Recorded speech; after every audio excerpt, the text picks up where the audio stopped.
이런 우리가 믿는 하나님을 삼위일체 하나님이라고 합니다. 성부 하나님, 또 성자 하나님, 성령 하나님, 이 삼위가 한 하나님을 이루십니다. 성부는 하나님 아버지, 성자는 하나님의 아들, 성령은 하나님의 영이라고 합니다. 이 성부와 성자와 성령은 서로 하시는 일이 다릅니다. 그런데 같은 일을 이루십니다. 성부는 뜻을 계획하시고 그 뜻을 이루십니다. 성자는 하나님 아버지의 뜻을 이루기 위해 순종하고 헌신합니다. 성령은 성부의 뜻이 성자를 통해 이루어지도록 권능과 능력을 나타냅니다. 우리가 믿는 신앙은 이 하나님을 어떻게 믿느냐에 따라서 신앙의 다른 색깔을 가지게 됩니다. 자유주의는 성부 하나님께 관심이 많습니다. 복음주의는 성자 하나님께 관심이 많습니다. 은사주의는 성령 하나님께 관심이 많습니다. 우리 개인의 신앙도 마찬가지입니다. 우리의 신앙에도 하나님 아버지에 대한 이미지가 강한 사람이 있고 아들 예수 그리스도에 대한 이미지가 강한 사람이 있고 성령 하나님에 대한 이미지가 강한 사람이 있습니다. 이건 어떻게 해야 할까요? 우리가 믿는 하나님이 삼위일체 하나님이라는 것을 기억을 해야 합니다. 삼위의 하나님이 균형을 가져야 합니다. 그리고 일체를 이루도록 해야 합니다. 우리 안에 삼위 하나님 가운데서 어디에 치우쳐 있다면 바람직한 것이 아닙니다. 약한 부분을 끌어올려야 합니다. 우리는 신앙을 할 때에 하나님이 어떤 분이신지를 알아야 하는데 먼저는 하나님이 어떤 존재이신지가 중요하고 그 다음은 하나님께서 어떻게 일하시는지가 중요합니다. 첫 번째 하나님의 존재는요, 여러 가지로 말할 수 있지만 다 표현할 수 없고 가장 큰 것을 사랑으로 말할 수 있습니다. 삼위일체 하나님의 본체는 사랑입니다. 신앙은 여기서부터 모든 것이 출발합니다. 삼위 하나님은 사랑으로 하나이십니다. 사랑으로 하나 되는 것, 이것이 하나님의 본질입니다. 하나님이 우리를 창조하시고 구원하시는 것은 우리로 하여금 그 하나님과 사랑으로 하나 되게 하기 위함입니다. 두 번째, 하나님이 일하시는 방식은요, 성부 하나님은 독자적으로 일하시지 않습니다. 성부는 성자와 성령을 통해서 일하십니다. 성부는 성자를 통하여 일하시는데 그 일을 성령의 힘과 권능으로 이루십니다. 성자는 독자적으로 일하지 않습니다. 성자는 오로지 성부의 뜻을 이룹니다. 그리고 그 뜻을 성령의 힘과 권능으로 이룹니다. 성령은 독자적으로 일하지 않습니다. 성령은 성부의 뜻이 성자를 통해 이루어지는 것과 성자가 성부의 뜻을 이루는 것을 위해서 일합니다. 이게 왜 중요하냐? 여기서 모든 게 다 나오기 때문이죠. 처음. 오늘은 목회 철학에 대해서 말씀을 좀 드리려고 합니다. 교회에 하나님의 약속이 있습니다. 내가 너의 반석 위에 내 교회를 세우리라. 시대의 물꼬를 트는 교회가 되게 할 것이다. 그런데 지금까지는 그 약속에 대한 그림이 잘 그려지지 않았습니다. 그런데 이제 그 그림이 그려지기 시작했습니다. 이런 목회 철학은 교회론에서 나옵니다. 교회가 뭐냐? 너의 반석 위에 내 교회를 세우리라는 말씀에서처럼 내 교회, 바로 예수님의 교회를 말합니다. 교회는 예수님께서 당신의 피로 값주고 사신 겁니다. 우리는 우리의 것이 아닙니다. 우리는 예수님의 것입니다. 그래서 교회는 예수 그리스도의 몸입니다. 교회는 예수 그리스도와 운명을 같이 하는 운명 공동체입니다. 그래서 교회는 예수 그리스도의 몸을 이루어야 하고 예수 그리스도의 길을 가야 하고 예수 그리스도의 일을 해야 합니다. 그렇다면 교회는 어떤 교회가 되어야 할까요? 첫 번째는 말씀의 교회입니다. 창세전에 계셨던 삼위일체 하나님께서는 역사 속에서 당신 자신을 계시하십니다. 이때 하나님께서 당신 자신을 어떻게 나타내는지를 주목을 해야 합니다. 바로 말씀으로 나타내십니다. 창세기 1장 1절부터 3절 시작. 태초에 하나님이 천지를 창조하시니라. 그 땅이 혼돈하고 공허하며 흑암이 깊음 위에 있고 하나님의 영은 수면 위에 운행하시니라. 하나님이 이르시되 빛이 있으라 하시니 빛이 있었고. 하나님의 천지 창조. 하나님께서 천지를 어떻게 창조하시느냐? 하나님께서는 말씀으로 천지를 창조하십니다. 하나님의 말씀이 나타납니다. 빛이 있으라. 그랬더니 빛이 있었습니다. 어두움에서부터 빛이 생겨났습니다. 여기서 빛은 많은 걸 상징하죠. 특별히 생명을 상징합니다. 하나님의 말씀이 임하고 그 말씀이 이루어지니까 빛이 생겼습니다. 생명이 만들어졌습니다. 이것은 대단히 중요한 메시지입니다. 말씀은 하나님의 계시에, 하나님을 나타내는 계시의 통로요, 빛과 생명을 만들어냅니다. 하나님께서 아담에게 말씀을 주셨습니다. 동산 각종 나무의 열매는 너가 마음대로 먹을 수 있다. 그러나 선악을 알게 하는 나무의 열매는 먹지 말라. 너가 먹는 날에는 반드시 죽으리라. 하나님께서 아담에게 말씀을 주셨는데 이 말씀이 아담에게 이루어지면요, 빛이 만들어집니다. 생명이 만들어집니다. 그렇지 않으면요, 반드시 죽으리라. 신앙에서 중요한 메시지죠. 하나님의 말씀이 이루어지면 생명이 오고 하나님의 말씀이 이루어지지 않으면 죽음이 온다. 하나님의 말씀에 순종하면 살고 하나님의 말씀에 불순종하면 죽는다. 대단히 중요한 메시지입니다. 우리는 여기에 대한 믿음이 있어야 합니다. 믿음이 있어야죠. 그런데 우리에게는 그런 믿음이 잘 없습니다.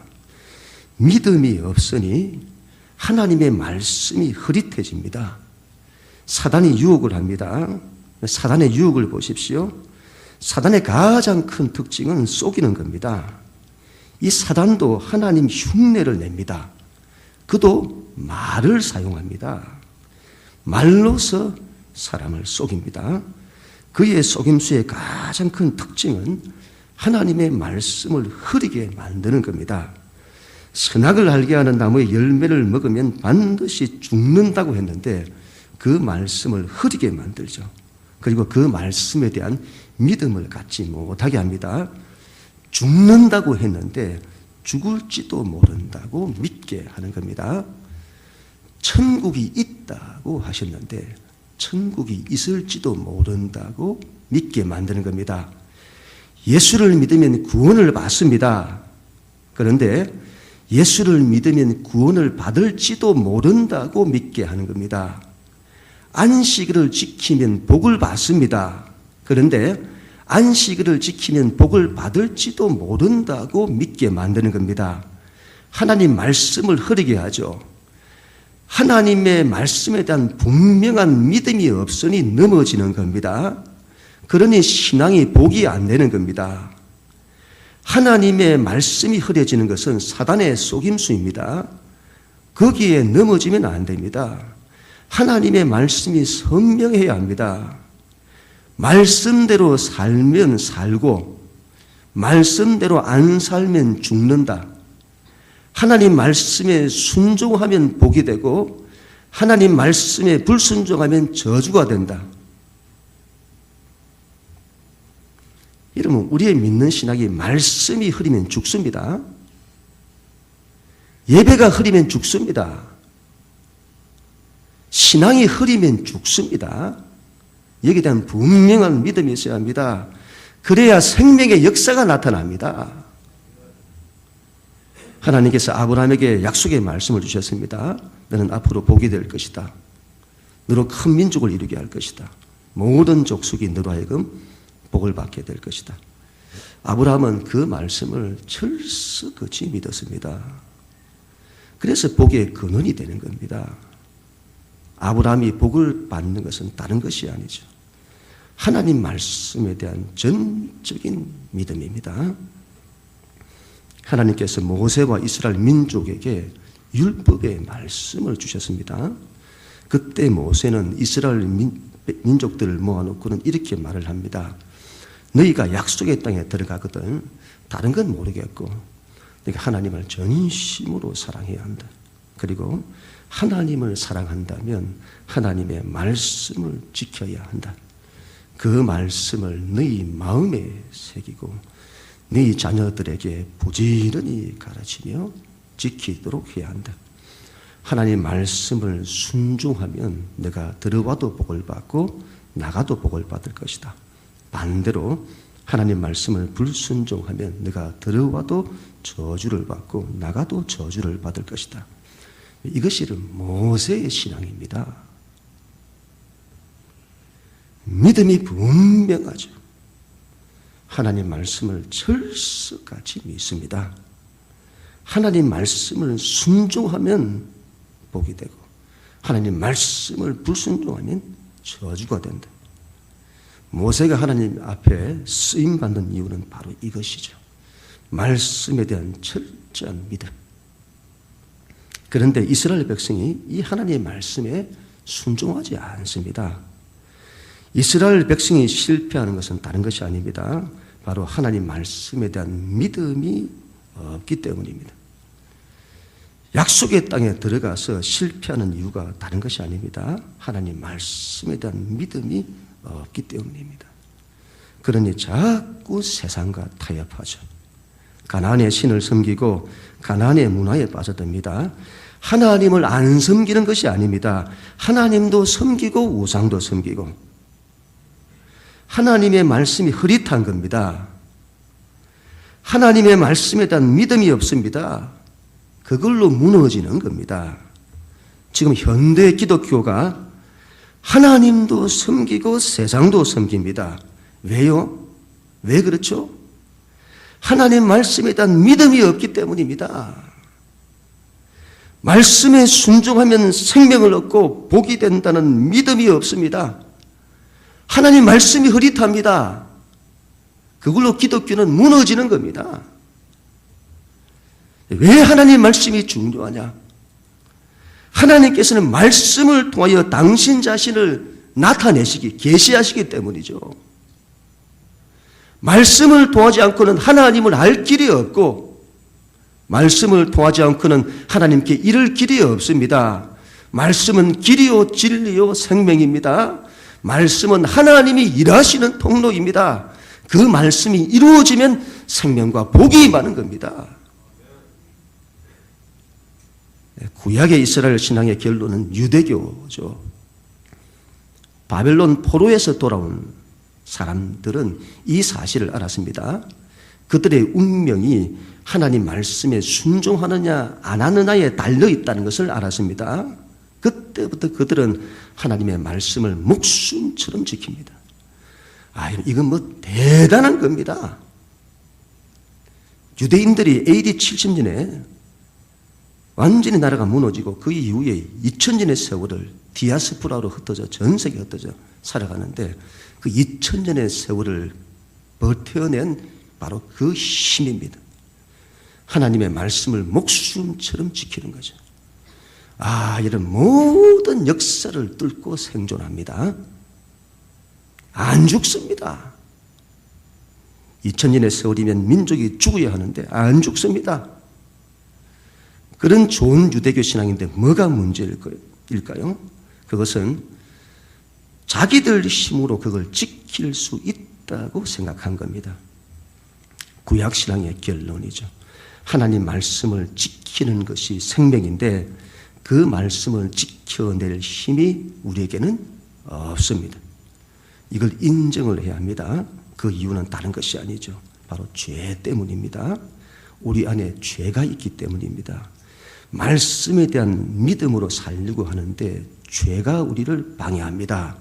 죄가 우리로 하여금 믿음을 갖지 못하게 하는 겁니다.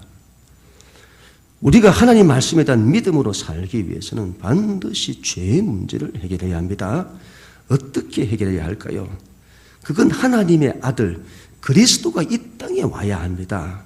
그 아들이 우리의 죄를 대신하여 십자가에 죽으시는 것으로만 죄의 문제는 해결됩니다. 그런데 여러분, 성경은 우리의 죄의 문제를 해결하시기 위해서 오신 이 하나님의 아들을 말씀이라고 합니다. 대단히 중요한 거죠. 요한복음 1장 1절부터 4절 시작. 태초에 말씀이 계시니라. 이 말씀이 하나님과 함께 계셨으니 이 말씀은 곧 하나님이시라. 그가 태초에 하나님과 함께 계셨고 만물이 그로 말미암아 지은 바 되었으니 지은 것이 하나도 그가 없이는 된 것이 없느니라. 그 안에 생명이 있었으니 이 생명은 사람들의 빛이라. 성부는 성자를 통해서 일하십니다. 천지 창조로 말한다면 성부는 성자를 통해서 천지를 창조하십니다. 그런데 그게 실제로 일어나는 것을 보니까 성부가 말씀을 통해서 천지를 창조하시는 것입니다. 그래서 아는 겁니다. 성자는 말씀이다. 그리고 또 이렇게 말씀을 하죠. 오늘 우리가 읽은 말씀 14절 시작. 말씀이 육신이 되어 우리 가운데 거하심에 우리가 그의 영광을 보니 아버지의 독생자의 영광이요 은혜와 진리가 충만하더라. 말씀이신 하나님의 아들이 육신이 되어 나타났는데 그분이 바로 예수님이시다. 하나님의 아들이 말씀이신데 그 말씀이 육신이 되어 나타난 분이 예수님이시다. 그래서 이렇게 말할 수 있습니다. 예수님은 말씀이 육신이 되신 분, 다시 말하면 말씀 그 자체인 동시에 그 말씀의 실행자이시다. 이 예수님을 통해서 나타난 말씀, 대단히 중요합니다. 이 말씀이 하나님 말씀의 온전한 것입니다. 완전한 말씀의 계시, 그 말씀을 복음이라고 합니다. 그 복음 안에 참 생명과 빛이 있습니다. 그림자가 아닌 실제가 들어있는 겁니다. 교회는 예수 그리스도의 몸인데 그 예수 그리스도는 말씀이십니다. 그래서 여기서 중요한 교회론이 나옵니다. 교회는 예수 그리스도처럼 말씀이어야 하고 예수님처럼 말씀을 이루는 실행자가 되어야 합니다. 교회는 예수의 길을 가야 합니다. 그 길은 예수님처럼 하나님 말씀을 이루는 길입니다. 교회는 예수님처럼 말씀에 대한 믿음이 있어야 합니다. 예수님은 하나님의 아버지의 말씀을 온전히 믿으셨습니다. 아니, 그 말씀 자체, 그 말씀과 하나이셨습니다. 교회는 그래야 합니다. 하나님의 말씀이 진리요 생명인 줄 믿어야 합니다. 그리고 그 믿음으로 말씀에 순종해야 합니다. 하나님 말씀이 이루어지도록 해야 합니다. 여기에 교회의 생명과 복이 달려 있습니다. 교회는 말씀의 교회가 되어야 합니다. 교회에는 이 하나님의 말씀이 선포되어야 합니다. 교회는 삶의 처세를 가르치는 것이 아닙니다. 교회는 도덕을 가르치는 것이 아닙니다. 하나님의 말씀이 선포되어야 합니다. 복음의 말씀이 선포되어야 합니다. 그래서 설교는 강해 설교가 맞지 않나 싶습니다. 저도 고민을 많이 했는데 이게 맞지 않나 싶습니다. 우리는 예배를 통하여 하나님의 말씀을 듣고 그 말씀을 통하여 하나님이 어떤 분이신지를 알고 그 하나님을 전심으로 사랑하고 그 하나님께 대한 믿음을 가지고 그 하나님의 말씀을 순종해내야 합니다. 천국에 가면 이런 분이 있다고 합니다. 예수님을 만났는데 이분이 이렇게 예수님께 말을 한다는 거죠. 말씀 많이 들었습니다. 이렇게 얘기를 하는데, 신앙이 듣기만 해서는 안 된다 이 말이죠. 실제로 믿어야 합니다. 하나님이 실제가 되어야죠.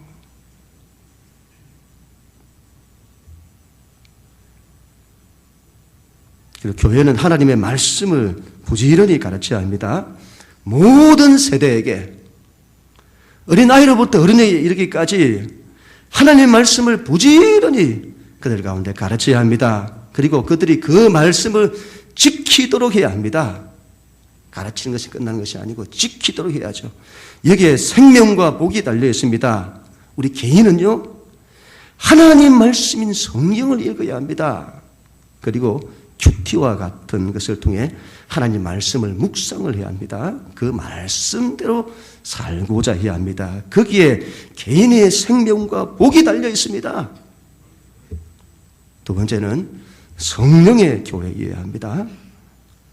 말씀에 대한 믿음을 가지고 순종해야 한다는 것을 알겠는데 그게 우리 힘으로 안 됩니다. 죄 때문이죠. 죄가 우리를 좌절시킵니다. 예수 그리스도께서 십자가를 통해 그 문제를 해결하시지 않았습니까? 예, 맞습니다. 그런데 이걸 잘 이해를 해야 됩니다. 죄 문제를 해결받았다면 죄를 안 지어야 하는 것 아닐까요? 그런데 왜 죄를 짓게 되죠? 그러면 예수님의 복음을 통해서 죄의 문제가 해결되었다는데 그게 무슨 말일까요? 이걸 잘 이해를 해야죠. 먼저는 죄의 정죄로부터 우리를 해방한 겁니다. 죄가 우리에게 죽음을 행사하지 못하도록 하신 겁니다. 두 번째는 성령을 주시는 겁니다. 우리 힘으로는 하나님의 말씀을 지켜낼 수가 없다는 것을 기억을 해야 합니다. 구약의 유대교의 그 결론입니다. 우리 힘으로는 답이 없습니다. 하나님의 힘으로만 가능합니다. 그래서 성령을 주시는 겁니다. 성령의 힘으로 가능합니다. 여기서 성령님의 중요한 역할이 등장합니다. 하나님의 말씀을 믿음을 가지고 순종하고자 하는 사람이 있을 때에 그것이 그 믿음의 사람이 하나님 말씀을 이루고자 하는데 그것을 되게 만들어주시는 분이 성령이십니다. 하나님의 말씀이 우리를 통해 이루어지도록 해주시는 분이십니다. 하나님 말씀의 실제화, 구체화, 현실화, 실제 나타나게 하시는 분이다 이 말이죠. 실제되게 하시는 분. 14절 말씀 다시 한번 읽겠습니다. 시작. 말씀이 육신이 되어 우리 가운데 거하심에 우리가 그의 영광을 보니 아버지의 독생자의 영광이요 은혜와 진리가 충만하더라. 말씀이 육신이 되게 하는 것, 말씀이 온전히 실제 나타나도록 하는 것, 그 일을 성령께서 이루십니다. 성령의 중요한 역할이죠. 말씀의 성육신, 말씀이 실제되게 하는 것, 말씀과 성령은 같이 가는 겁니다. 말씀은 성령을 통해서 육체를 입습니다. 예수님은 성령님과 결합하십니다. 말씀과 성령이 결합합니다. 마치 남녀가 서로 연합하여 하나가 되듯이 말씀과 성령은 하나가 되는 것입니다. 성령을 가진 자는 반드시 말씀, 복음을 통과해야 하고 말씀을 가진 자는 반드시 성령을 가져야 합니다. 교회는 예수 그리스도의 몸입니다. 교회는 말씀이어야 합니다. 말씀을 이루어야 합니다. 그러기 위해서는 반드시 성령이 계셔야 합니다. 그래야 말씀이 육신이 됩니다. 생명이 탄생합니다. 이레니우스라고 하는 이 사람이 이런 말을 했다고 하더군요. 하나님 아버지는 두 손을 가지셨는데 그 두 손이 바로 하나는 말씀이고 하나는 성령이다. 하나님 아버지는 그 두 손으로 세계의 구원을 창출하신다. 태초에 하나님의 천지를 창조하실 때 빛이 있으라 하는 말씀이 있었습니다. 그 말씀, 빛이 있으라 하신 이 말씀이 실제로 나타나야 할 거 아닙니까? 그걸 누가 이룬다고요? 성령께서 이루시는 겁니다. 모세가 출애굽을 할 때였습니다. 홍해가 가로막힌 겁니다. 길이 막힌 거죠. 믿음이란 이때 작동되어야 합니다. 하나님의 말씀에 대해서 철수까지 믿어야 합니다. 하나님께서 이스라엘 백성에게 요구하신 것은 그 믿음이죠. 그런데 우리는 현실에서 믿음이 흔들립니다. 가로막힌 현실, 인생의 여리고 골리앗을 만났을 때, 인생의 광야를 만나고 바람과 파도를 만날 때 우리 안에는 하나님의 말씀이 흔들립니다. 될까? 안 될 것 같은데? 믿음이란 현실에 그럼에도 불구하고 하나님 말씀 붙들고 가는 겁니다. 아무런 길도 보이지 않고 죽을 상황인데 그것을 알면서도 하나님의 말씀을 붙들고 믿음으로 가는 겁니다. 그랬더니 밤새도록 동풍이 불어서 홍해의 길이 만들어집니다. 그리고 이스라엘 백성들은 그 바다를 육지처럼 건너게 됩니다.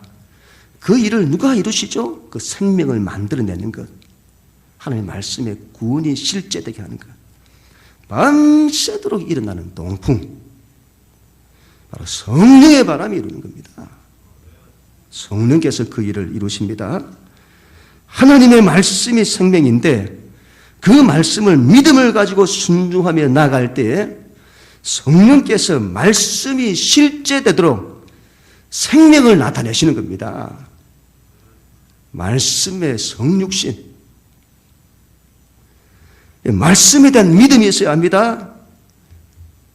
죽어도 산다는 믿음이 있어야 합니다. 왜 우리에게 하나님의 능력이 나타나지 않습니까? 왜 우리에게 부활의 능력이 나타나지 않습니까? 그건 우리가 죽지 않기 때문이죠. 복음의 중요한 메시지,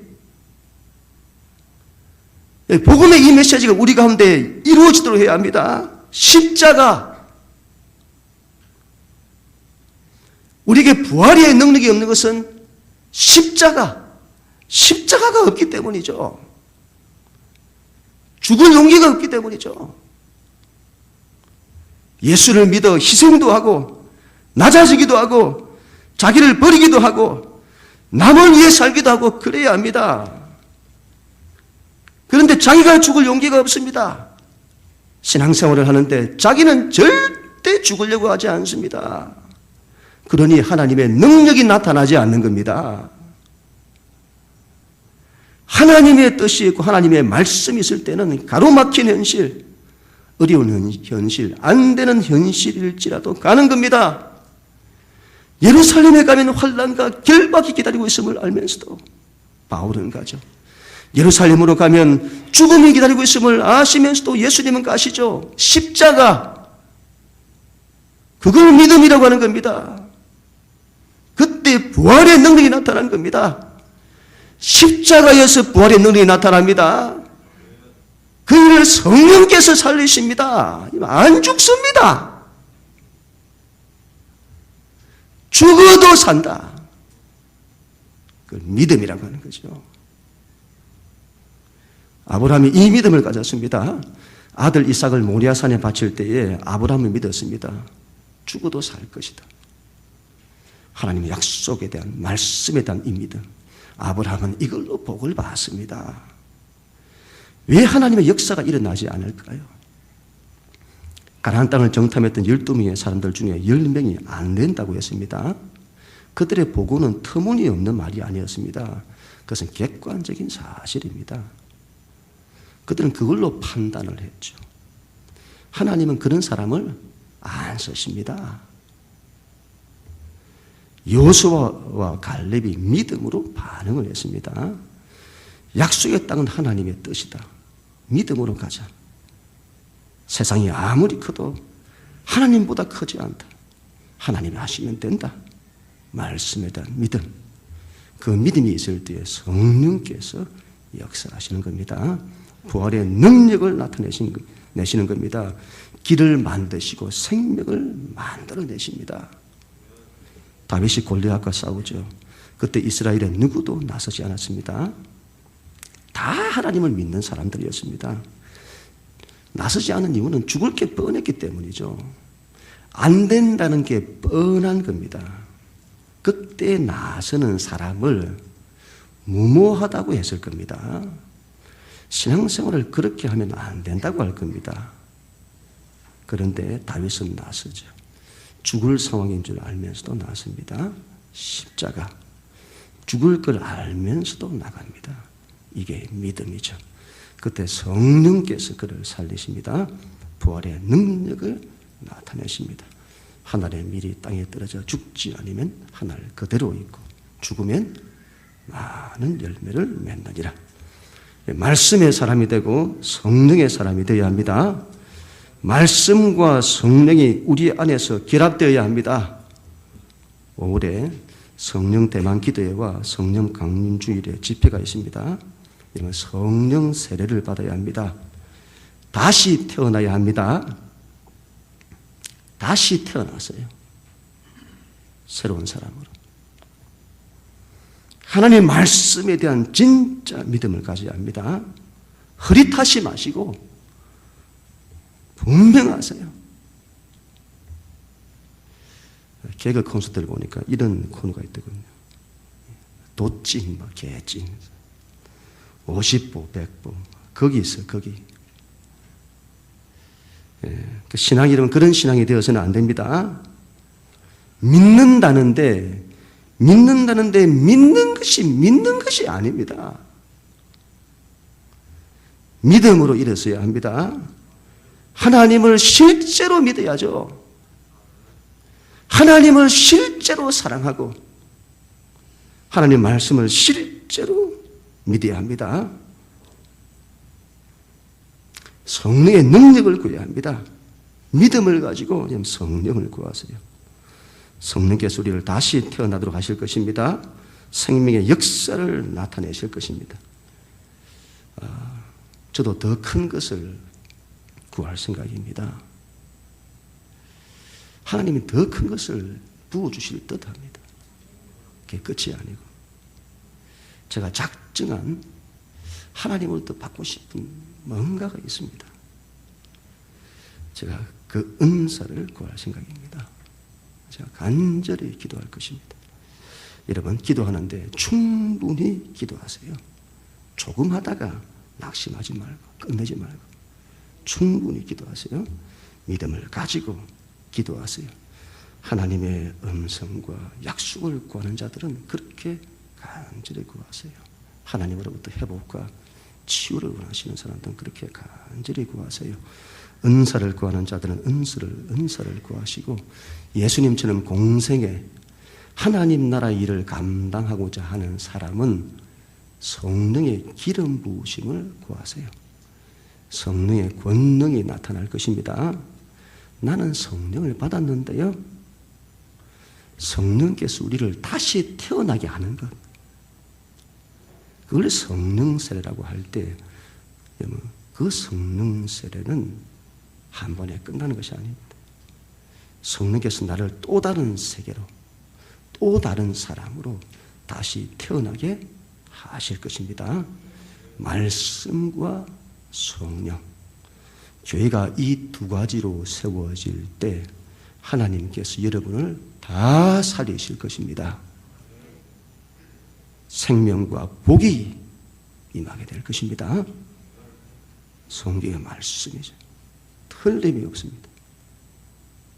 그리고 하나님 나라 비전으로 일어서는 겁니다. 온 세상에 하나님의 나라 천국이 오도록 하는 겁니다.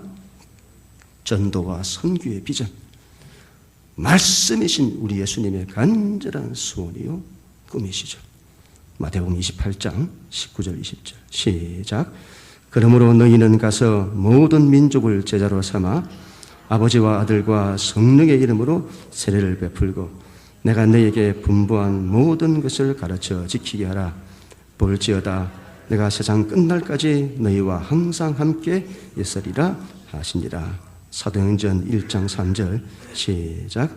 그가 고난받으신 후에 또한 그들에게 확실한 많은 증거로 친히 살아계심을 나타내사 40일 동안 그들에게 보이시며 하나님 나라의 일을 말씀하시니라. 교회의 존재 이유요, 교회의 사명입니다. 하나님 나라의 비전.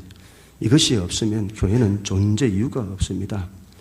6월 마지막 주일에 새생명 축제가 있습니다. 영혼을 살리고 구원하는 일입니다. 이 일은 하나님의 뜻입니다. 이 말씀의 믿음으로 우리가 순종하는 겁니다. 우리의 힘을 의지하면 자꾸 안 되는 것만 보입니다. 내가 믿으면 하나님의 영광을 보리라. 믿음을 가져야죠.